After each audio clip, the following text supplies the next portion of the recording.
Le VFA 147 Argonauts, ce n'est pas n'importe quelle unité de la marine américaine. C'est la toute première unité qui a eu l'opportunité de mettre en œuvre le F-35C depuis des porte-avions. Alors avant, ils étaient sur Hornet, après sur Super Hornet, mais voilà, en janvier 2018, ils ont été sélectionnés et ils vont forcément essuyer les plâtres. Alors le F-35, on n'oublie pas, A, B, C. A, c'est la version Air Force. B, Boat, décollage, atterrissage vertical, plutôt les Marines. Et C, Carrier, porte-avions, utilisé par les Marines, mais également par l'US Navy. Alors, des F-35C, des Argonauts, ils vont en perdre un lors de leur toute première sortie en mer, le premier déploiement en fait, où un jeune pilote, plutôt très bon, va faire une erreur au niveau de son retour à l'appontage et va se retrouver sous-motorisé, des images qui ont fait le tour du monde et des décisions qui ont failli coûter la vie à un officier d'appontage au niveau de la plateforme arrière. Ça, c'était le 24 janvier 2022 et c'était après ce qu'on appelle un Sierra Hotel Break. En français dans le texte, un shit hot break. Tu arrives aussi vite que t'es bête, tu réduis les gaz à fond, tu breaks, tu essayes de décélérer et en fait, ton but, c'est de réduire ton time to land en fait et de réduire ta durée de vulnérabilité autour du porte-avions. Ça a quand même un avantage tactique, ça permet de minimiser le temps qu'il faut pour récupérer des avions, c'est aussi une grande tradition et un bon moyen de travailler ta dextérité au pilotage. Encore faut-il pas se tromper dans le choix des automatisations et là, pour ce qui est de l'automanette, il y a des choses à redire. Mais aujourd'hui, on ne va pas se focaliser sur cet accident qui forcément a fait énormément parler. On va se focaliser sur un non-événement vu de l'extérieur, mais qui est quand même un événement, surtout pour le pilote qui l'a vécu et qui va nous partager dans un rapport écrit comment il a vécu de l'intérieur la dégradation successive des qualités de vol de son avion et ça va nous permettre de mieux comprendre le fonctionnement du F-35. Alors, comme vous le savez, je fais du T-45 aux US avec l'US Navy, j'ai apponté sur porte-avions américain sur un avion d'entraînement très simple. Après, je fais du Super Étendard, qui est un très bon avion français mais très simple également. Le Rafale, où là j'ai découvert les joies de l'informatique, des automatisations et des pannes informatiques. Et le F-35, lui, on a poussé d'un point de vue industriel le bouchon encore plus loin. Et ces machines de haute performance, quand tout va bien, c'est génial. Quand ça commence à tomber en panne, vous allez vous rendre compte que c'est extrêmement vicieux et que notre pilote, à partir d'une simple panne, va progressivement se mettre à avoir de plus en plus de soucis, une dégradation des qualités de vol et des qualités de confort dans la machine de plus en plus forte, jusqu'à le contraindre à devoir apponter dans les prochaines minutes, sous peine d'éjection, parce que les ordinateurs qui contrôlent les commandes de vol chauffaient trop.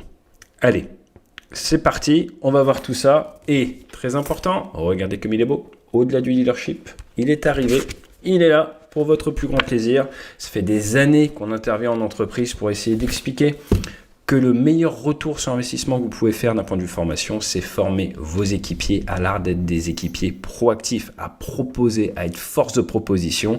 C'est exactement ce qu'on fait avec nos équipages. Là, on va voir que si le F-35 est revenu se poser, qu'il n'y a pas eu mort d'homme, qu'ils ont pu réparer l'avion, c'est grâce à la proactivité des équipiers. C'est exactement ce sur quoi on a écrit pour le dernier bouquin. Et c'est vraiment ce qui peut peut-être vous sauver la vie ou votre entreprise. Et c'est pour ça que chez Débrief, on fait des conférences, des formations. En plus de faire des petits tours du bassin, pourquoi pas dans un cadre B2B également. Allez, j'arrête là. Jingle.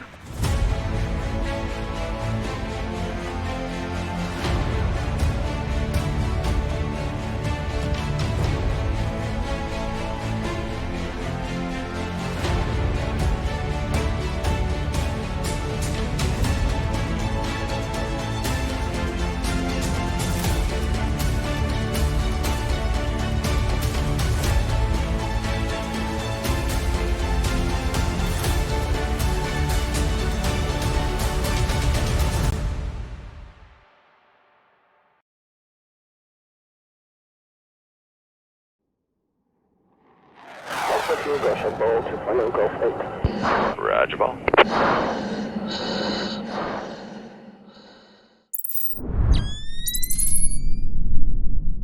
Alors, le Carl Vinson, c'est pas n'importe lequel, c'est celui que l'on voit dans En territoire ennemi, ce qui est un petit peu quand même dans la tête de tout le monde en ce début 2026.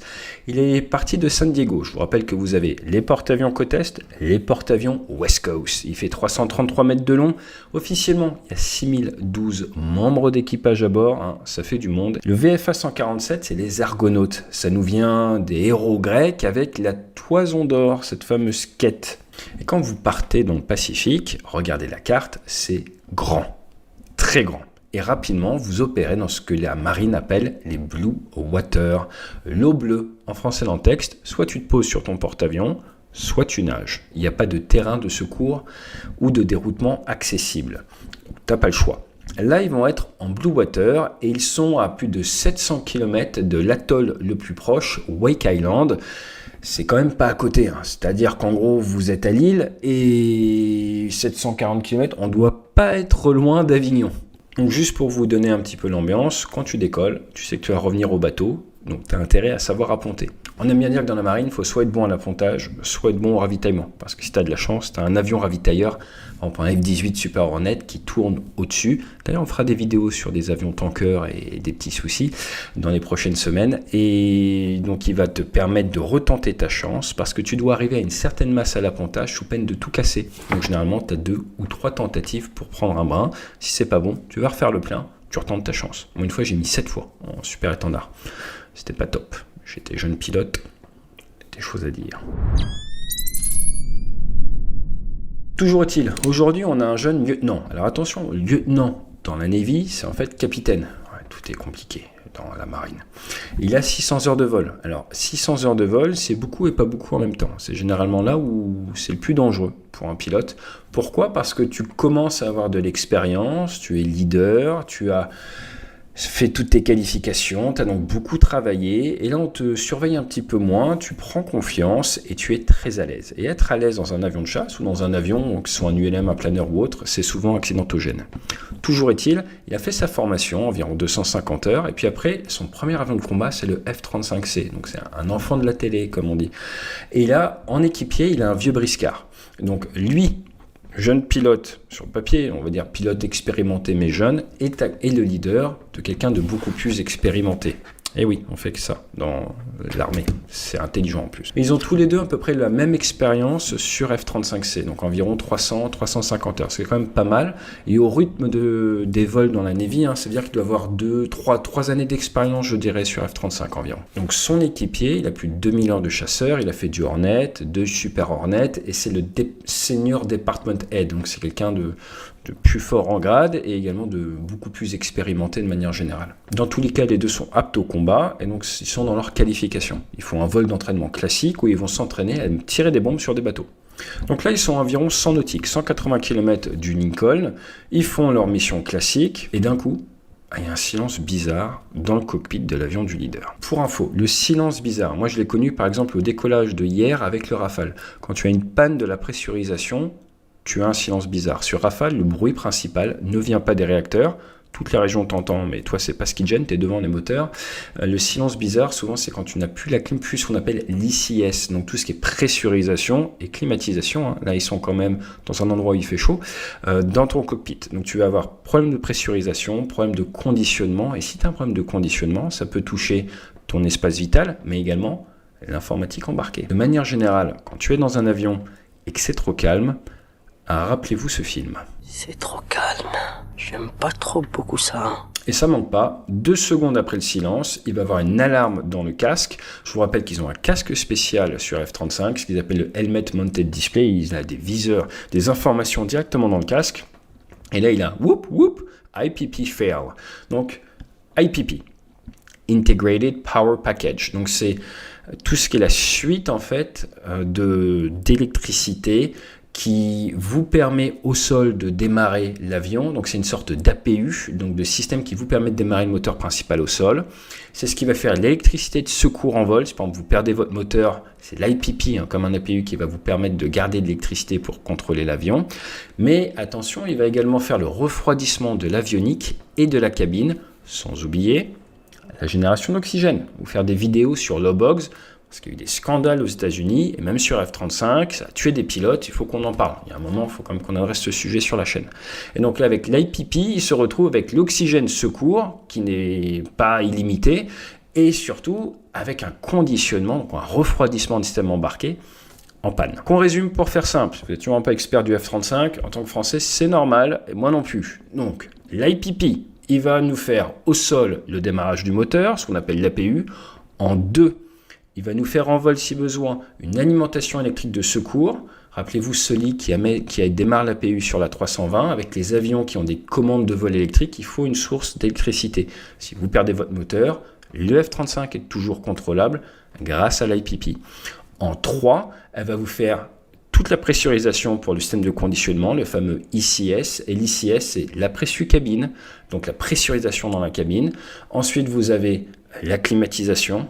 Et surtout tout ce qui est refroidissement liquide et air de l'avionique, des systèmes d'émission et des commandes de vol, donc tous les ordinateurs.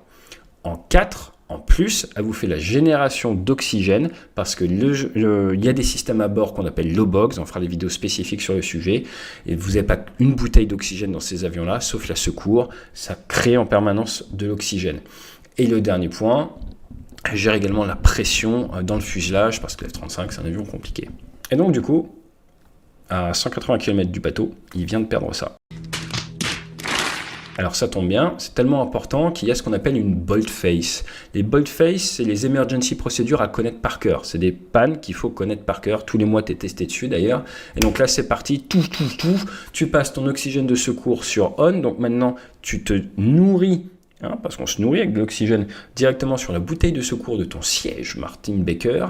Il va falloir descendre en dessous de 17 000 pieds à cause des problèmes de dépressurisation. Là, il vaut mieux pas voler si tu as un rhume parce que tu as une dépressurisation dans le cockpit, ça va quand même assez vite. Et parce qu'il a un super équipier, il l'annonce et son équipier le backup, donc va lui répéter les memory items, les choses qu'il faut faire de tête pour s'assurer qu'il l'a bien faite. C'est un travail à deux, c'est pas parce qu'on est tout seul dans nos monoplaces qu'on ne travaille pas en équipe. Et donc il fait son traitement de panne automatique et après son équipier va lui dire à voix haute, est-ce que tu as fait ça, check, parfait. Ensuite, ce qui est génial, sur Souverte, on apprend tout sur le F-35. Qu'est-ce que vous faites quand vous avez une panne d'IPP? Si vous êtes dans l'informatique, on reset, on a un bouton reset. Donc il appuie sur IPP reset et là, ça marche pas. Et c'est là où la situation va commencer à se dégrader. Pourquoi? Eh bien parce qu'un F-35, c'est plein de matos informatiques qui chauffent. Et ça a été réfléchi, validé, pour fonctionner 30 minutes sans refroidissement. 30 minutes. Pour ça que dans l'aviation, on ne sait pas quoi faire, on prend un top chrono. Le T4 deck que vous connaissez, sur lequel on a formé des centaines de personnes cette année, c'est temporalité, fait, option, risque, décision, exécution, contrôle, temporalité. Pour quand est-ce qu'il faut décider, / à partir de quand est-ce que ma situation se dégrade? Tu as 30 minutes. Et donc du coup, là, tu pars dans une procédure qui va être comment est-ce que je fais pour m'acheter du temps, pour éviter la montée en température de mon informatique qui forcément va tomber en panne à un moment quand ça chauffe trop. Et là, ils ont ce qu'ils appellent les rames air d'or. En français dans le texte, tu ouvres des petites trappes pour que l'air vienne et refroidisse tout simplement tes systèmes. Et là, c'est parti. Il faut être à une certaine vitesse, à certaines altitudes, entre le niveau 100 et le niveau 170, entre 250 et 300 nœuds. Ce qui est pratique si tu es en territoire ennemi, accessoirement. Sarcasme mis de côté, il va faire cette procédure-là. Sauf qu'il y a un petit problème.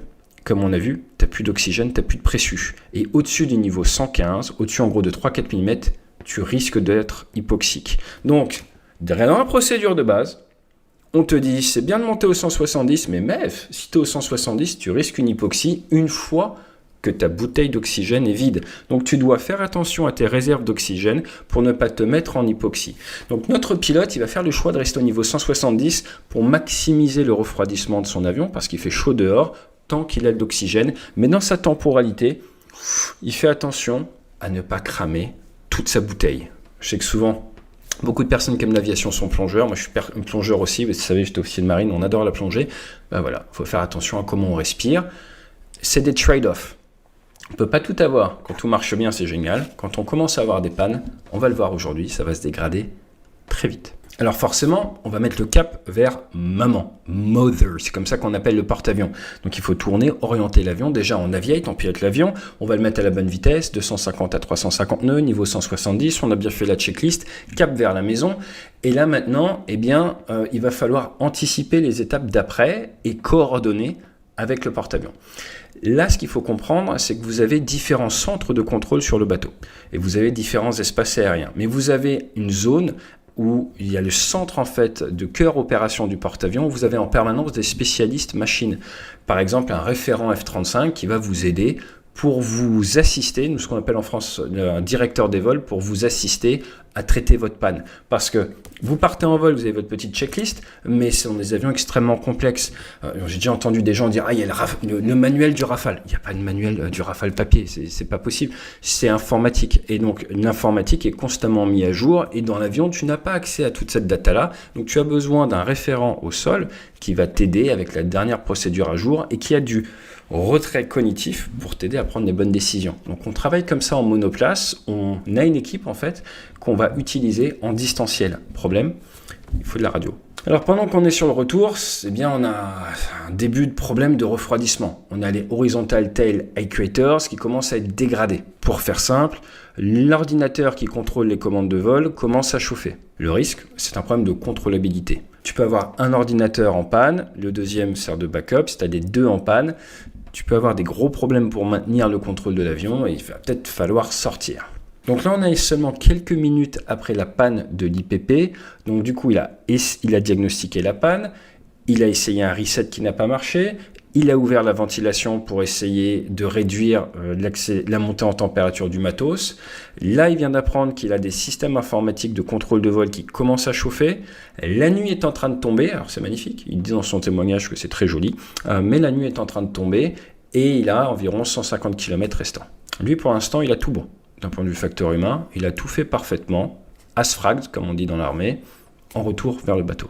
Sur Rafale, on parle de l'effet falaise, c'est-à-dire que quand tout va bien, tu as un énorme niveau de capacité opérationnelle. Dès que tu commences à avoir des pannes, contrairement à des avions d'ancienne génération où ça va te coûter quelques pourcentages de capacité ops, là c'est énorme. Là vous voyez qu'avec un IPP fail, le F-35 passe d'une capacité ops de 100% à une capacité à se dire ça se trouve dans 30 minutes, l'avion n'est plus pilotable. C'est quand même assez incroyable, mais c'est ça le talent d'Achille de la très haute technologie, il faut le savoir. Donc là, ils sont en transit, ils sont maintenant à 40 nautiques du porte-avions, moins de 70 km. Il fait la liste de toutes les pannes qu'il a eues à son équipier de manière à s'assurer qu'il ne loupe aucune procédure. Parce qu'à chaque fois que tu as une nouvelle panne, tu as des procédures associées. Et c'est là où ces deux flight computers décident de tomber en panne. Alors normalement, c'est un, lui il a droit au jackpot, il a les deux. Le problème, ce sont des Integrated Core Processors, ce qu'ils appellent les ICP. Alors, si vous n'avez pas les acronymes, faut pas venir dans l'aviation militaire. Et ces ICP, ils contrôlent communication, navigation, identification. Ce qu'on appelle les cartes nationales d'identité. Non, je déconne. Les CNI, Communication, Navigation, Identification. Et pour faire simple, c'est en gros le cerveau de la machine. Tout ce qui va être radio, transpondeur, données tactiques, data link, tout passe par ces petites babasses. Donc là, il a perdu la liaison de données, il a perdu ses radios, sauf la radio numéro 1. Il a perdu toutes ses aides à la navigation. Il a perdu sa radiosonde. Il a perdu ses systèmes de mission. Mais il garde quand même 2-3 petits points. Il garde sa radio numéro 1 en secours. Je crois qu'il garde le TACAN. C'est quand même assez old school, mais c'est un système pour savoir où est le bateau. Il garde encore son head-up display. Et je crois également qu'il garde ses écrans et le transpondeur. Bon, ça vole toujours, hein. Mais vous voyez la vitesse à laquelle ça se dégrade. Et ça fait que se dégrader. Seul problème. Sa radio numéro 1, qui est censée marcher en émission-réception, eh ben elle est en panne et elle ne marche qu'en réception. Du coup, il peut entendre, il ne peut pas parler. À partir de là, il va devoir battre des plans pour que son équipier vienne en position de patrouille serrée. Et il y a encore assez de lumière pour qu'il lui fasse le geste classique. Réception, c'est bon. Émission, c'est mort. Quand vous avez votre équipier à côté et que vous faites ce geste-là, ne mettez pas votre main, surtout si elle est gantée, au niveau de votre casque. Il risque de ne pas voir, donc on décale la main. Et si c'est de nuit, on fait ça avec la lampe. Donc tu es dans un avion à plus de 100 millions d'euros et tu communiques par des signaux visuels.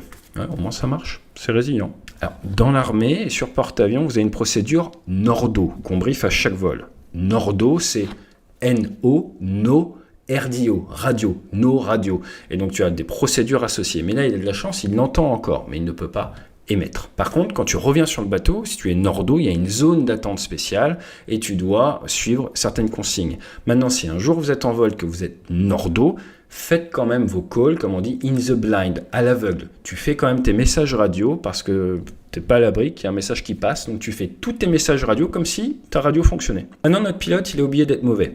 Donc là, il se rend bien compte que ça ne marche pas, mais là, il a son équipier à côté. Plutôt que s'énerver et essayer de se battre avec un système qui ne fonctionne pas, il switch, il passe en mode dégradé intellectuellement. C'est son équipier qui va gérer la radio avec le porte-avions. Son équipier qui va rentrer en contact avec le CATCC, le centre de commandement, si vous voulez, du porte-avions, qui va échanger avec le pilote. Et attention, initialement, dans les textes, avec ce type de panne, la procédure pour le porte-avions n'est pas de récupérer le F-35 plus tôt. Problème, il commence à faire chaud dans son cockpit, ces systèmes n'arrêtent pas de se dégrader, il y a un moment, ça ne va pas tenir éternellement. Et dans le dialogue entre son équipier et le responsable, le directeur des vols F-35C, qui en fait est assez inexpérimenté, il va avoir l'intelligence, l'humilité de faire chercher un autre pilote. Et donc maintenant, vous avez dans la tour de contrôle, si vous voulez, dans le centre de commandement, 2 pilotes de F-35, un plutôt jeune, un expérimenté, qui échangent avec l'équipier, qui se mettent d'accord sur le fait qu'en fait, là, il faut que le porte-avions, ils comprennent que notre F-35, il faut le récupérer à zap, même si ce n'est pas marqué comme ça dans les textes. Et pendant ce temps-là, notre pilote dans son avion, il regarde les pannes, il traite, il déroule sa check papier et il pilote son avion. Son objectif est quand même d'essayer de communiquer de la manière la plus efficace avec son équipier. Donc il va essayer d'écrire sur sa petite kneeboard, sur sa petite feuille qu'il a sur sa cuisse, les problèmes qu'il a. Mais son équipier ne va pas réussir à lire parce que c'est trop fin. Et donc là, il va être très malin, notre leader. Il va sortir sa checklist, il va montrer la checklist à son équipier et il va lui faire un signe. Nous, on s'est parlé en numéro. Par exemple, ça veut dire passe fréquence 12. Et il va lui montrer la checklist et il va lui faire par exemple 4, 5. Et comme ça, ça veut dire je suis à la page 45 de ma checklist pour traiter cette panne-là. Et en faisant ça, il va pouvoir transmettre à son équipier toutes ces problématiques et tenir son équipier au courant de la dégradation progressive des systèmes et de l'augmentation de l'urgence pour le retour à bord. Et c'est grâce à cette communication non prévue par les textes, non conventionnelle, que l'équipier va pouvoir suivre la dégradation des performances du F-35, rendre compte au bateau qui va pouvoir changer de game plan, de plan d'action, parce qu'ils vont pouvoir percevoir le problème du leader. Et ça, clairement, eh bien, si on n'avait pas un équipier super proactif et malin et un leader qui a réfléchi au problème en amont, on aurait sûrement perdu un F-35 de plus. Alors la nuit continue de tomber et donc à un moment ça ne fonctionne plus comme ça, donc ils vont faire ça avec les feux. On est briefé, on sait faire des éclats de lumière pour passer des informations ou avec votre lampe de vol. Au final, le porte-avions passe en mode ramassage, donc ils vont nettoyer le pont d'envol, ils vont donner l'autorisation à la patrouille de se présenter. Notre leader est en position d'équipier, suit son équipier qui a ce qu'on appelle le lead tactique, on explique tout ça dans le bouquin d'ailleurs, il va l'amener en finale et il va l'accompagner exactement comme dans Top Gun. On est comme dans Top Gun, sauf que c'est pas un F-14, c'est un peu moins joli, c'est un F-35, mais c'est monoplace, ce qui est plus cool. Billet de pilote de monoplace. Assumé, complètement assumé. Le bon point, c'est qu'il peut entendre ce qui se passe à la radio, il entend les officiers d'appontage, il peut se configurer, et il est en contact avec les officiers d'appontage qui vont le guider jusqu'à un appontage en toute sécurité. À savoir que son temps était compté parce qu'à un moment, à cause de la surchauffe des ordinateurs, il n'aurait pas pu rester à bord de l'avion, il aurait dû sortir. Maintenant, au niveau des lessons learned, au niveau du retour d'expérience directement de l'écriture même du pilote, ce qui est intéressant, c'est qu'il dit c'est pas parce qu'on vole sur monoplace qu'on est tout seul. Tu as toute une équipe autour de toi, tu as ton équipier, tu as le directeur des vols, donc l'expert métier qui est au niveau du centre de contrôle, tu as les officiers d'appontage, tu as le contrôle aérien. Et en fait, nous, dans l'aérien, on parle de crew resource management dans la ligne, on parle de PRM dans la chasse, de patrouille resource management. Et ce qu'on attend de toi, c'est de savoir capitaliser sur chacun de ces professionnels. C'est pour ça que je vous parle dans le bouquin de 1 plus 1 strictement supérieur à 2, mais si vous bossez à 10, il faut que ça soit strictement supérieur à 10. Alors posez-vous la question, est-ce que dans votre environnement de travail, même dans votre famille, est-ce que c'est le cas? Et en fait, dans l'aviation, on a été obligé de mettre en place des procédures et un état d'esprit pour que ça marche. en permanence. Alors je vous ai passé quelques détails techniques. Pendant qu'il était en attente au-dessus du porte-avions, ces systèmes ont continué à se dégrader. Il y a eu une dégradation de son système de navigation parce qu'il n'y a plus de correction et donc forcément vous avez une dérive, un désalignement de vos systèmes de navigation avec le temps qui va avoir lieu. Je vous rappelle que la Terre tourne, 15 degrés 0,2 par heure, donc forcément tout bouge. Son système d'oxygène, il y a un moment, il n'y a plus d'oxygène, donc il va se retrouver à devoir débrancher son groin alors qu'il a 17 000 pieds. On peut en discuter pendant des heures, mais du coup, il va devoir être très vigilant sur les signaux d'hypoxie. Et puis après, la dégradation de ces systèmes de commande de vol, ce qu'ils appellent les VMC, rien à voir avec dans votre cuisine, c'est le Vehicle Management Computer, où là ça ne fonctionne plus, et donc au moment où vous perdez ça, vous avez 30 minutes avant injection. Temporalité, toujours très important dans l'aviation. Et la crise. Donc il a dû prendre des décisions, se dire est-ce qu'il vaut mieux que je reste à haute altitude sans oxygène de manière à refroidir mon système, donc est-ce qu'il vaut mieux privilégier la survie de mes ordinateurs ou ma survie à moi avec la gestion de l'hypoxie. Grâce à la formation qu'il a reçue au Naval Aviation Survival Training Programme, j'étais passé à Pensacola aussi, il connaît les signaux faibles grâce à son expérience en chambre hypobar, il était sensibilisé, je pense qu'il avait une bonne adrénaline aussi derrière, donc il a été très attentif à ça pour ne pas passer hypoxique et rapidement il a pu être récupéré par le porte-avions. Mais vous voyez que l'aviation, c'est en permanence une MDRA, la maîtrise des risques aéronautiques, c'est tiens, qu'est-ce que je privilégie? Donc c'est une question de gestion des priorités. Est-ce que là, ma priorité est le refroidissement des systèmes ou est-ce que c'est mettre toutes les chances de mon côté, moi, d'un point de vue physiologique? La réalité, c'est que tu peux te donner peut-être 5 à 10 minutes pour le système, mais après, ce qui était vrai au début n'est plus vrai maintenant, il faut redescendre un petit peu, peut-être au niveau 100, te refaire quelques minutes, et après, pourquoi pas remonter et faire des allers-retours. Mais tout ça est proactivement calculé et on réfléchit en termes de priorité dans l'aérien. Maintenant, attention aux effets de trop de confiance en soi, de surconfiance. Surtout sur F-35C dans cette unité, on l'a vu, ça a déjà coûté un avion. En définitive, qu'est-ce que cette vidéo nous apprend? Dans un premier temps, c'est la première fois qu'on a un récit vraiment vécu de l'intérieur de la dégradation des qualités de vol et des qualités opérationnelles d'un avion de 5e génération, tout ça à cause d'une panne d'IPP. Vous voyez que l'aviation navale a ses propres contraintes. Heureusement qu'ils n'étaient pas à 700 nautiques du bateau. Parce que si vous êtes à 700 nautiques du bateau et qu'il n'y a aucun terrain allié, parce que dans l'aéronaval, des fois, on va en face de zones où on n'a pas d'alliés, vous pouvez vous retrouver avec un F-35 perdu parce qu'il y a une dégradation des conditions de vol. Donc avoir un peu de chance, c'est pas interdit. Maintenant, autre point intéressant, à un moment où on fantasme un petit peu des fois sur les performances des aéronefs ou sur les PowerPoint, vous voyez qu'en fait, dans la vraie vie, tout est beaucoup plus compliqué que ce qu'on croit.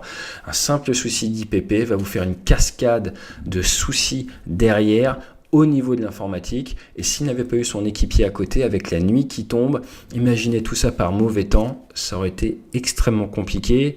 Et à 85%, si ce n'est 90%, ça serait probablement terminé sur une éjection. Parce que vous ne pouvez pas traverser la couche sans aucune information de navigation. Si en plus il y avait par exemple 300 pieds de plafond, retrouver un porte-avions juste avec le TACAN, pourquoi pas? Mais j'y crois pas trop, surtout avec la temporalité dégradée, et ça aurait été très très complexe. L'autre point qu'on voit pas trop dans son rapport, mais c'est sous-jacent, c'est qu'en fait, face à un avion informatisé comme ça, vous avez énormément de checklists, énormément de pages de check à faire et ça vous prend beaucoup de temps. Et c'est là où c'est très intéressant, je vous renvoie vers Crash, c'est l'accident qui vous sauve la vie. On voit par exemple dans le cas d'un vol Qantas avec une explosion d'un moteur sur 380, c'était 5 dans le cockpit et ils ont mis plus d'une heure à gérer toutes les pannes. Dès que vous avez une panne sur un avion moderne, ça prend énormément de temps parce que vous avez énormément de checklists à faire. Et le problème que l'on voit sur ce F-35, c'est que dans certains cas, vous êtes face à une temporalité qui fait que votre vecteur va se dégrader. Et je ne vous cache pas que j'ai fait du T-45, du Super Étendard, du Tucano, du Rafale, du Max, fait plein d'avions différents. J'ai jamais connu ça. Et clairement, on voit que c'est un talon d'Achille du F-35, puisque si vous prenez par exemple les avions de ligne, pour être certifiés ETOPS, ETOPS qui vous permet de voler en monomoteur, enfin vous partez avec un bimoteur, vous traversez de l'Atlantique, vous traversez le Pacifique. Si vous perdez un moteur, vous allez pouvoir voler pendant 3 heures ou plus de 3 heures sur un seul moteur. Vous allez devoir descendre, mais c'est certifié pour, ça va marcher. Et bien là, clairement, on voit que si vous perdez l'IPP, et que vous n'êtes pas, allez, on va dire, moins de 200 nautiques d'une zone où vous posez, mais il semblerait que ce ne soit pas une situation d'avenir. Donc, est-ce qu'ils ont modifié ça? Je crois que ça fait partie des choses qu'ils veulent modifier. Je vous rappelle que moi, mon point de vue sur l'F-35, c'est que c'est un adolescent qui n'a pas encore tout à fait fini de grandir, comme beaucoup d'autres programmes, c'est normal. Donc, il faut qu'ils extraient le bon retour d'expérience de ce type d'événement. Et là où on a beaucoup de chance, c'est que les Américains sont très transparents sur beaucoup de leurs rétex, nous livrent énormément d'informations en source ouverte et ça nous permet d'apprendre de leurs erreurs. Et je vous rappelle que c'est la femme de Roosevelt qui disait qu'on ne vit pas assez longtemps pour faire toutes les erreurs nous-mêmes, donc il faut apprendre de celles des autres. Donc merci à ce pilote pour son témoignage qui nous permet d'y voir un peu plus clair sur le F-35, de comprendre qu'avec ces avions de haute génération, vous avez une dégradation dans le temps, d'illustrer que même avec des avions à 100 millions d'euros plus, de ultra haute technologie, 5e génération, ce que vous voulez, ce qui est vrai dans Top Gun, la base, avoir un équipier proactif, ça peut vous sauver la vie, et ce qui est vrai dans nos cockpits est vrai au-delà, et nous c'est notre mission maintenant à temps plein chez Débrief. J'espère que ça vous plaît, et je vous dis à très vite. Et clairement, on peut dire que l'équipage a été bon chasseur. Fly safe.